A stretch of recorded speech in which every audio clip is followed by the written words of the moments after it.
Sonra bir nəfər yazır ki, mən namazın hər rükətini 2 qılıram ana dildə. Doğrudurmu İrşad qardaş? Allah qəbul eləsin deyirəm. Allah davamlı eləsin deyirəm. Eşidirsiniz də dəyərli dinləyicilər.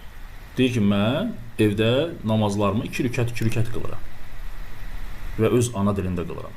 Bu da deyir ki, Allah qəbul etsin, davamlı da olsun. İcazəli deyən. Dinləyək.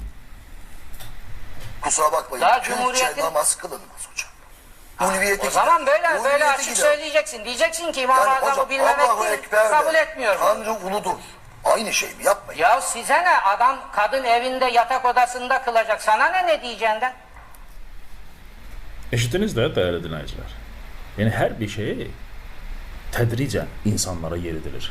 Yəni o birdən-birə məsələn bu günləri Türkiyədə bu Yaşar Nuri Öztürk olsun, Muhammed Okyan olsun, Mustafa İslam olsun, Edib Yüksel olsun, bu cür nə dinsiz və zındıqların dəvətinin efirlərə çağırılaraq, televizorlara çağırılaraq şou proqramlar hazırlayırlar və İslam üzərindən, Allahın dini üzərindən şou quraraq insanları deizmə, ateizmə sürüklənmə, insanların deist olmalarına səbəbkardır bunlar.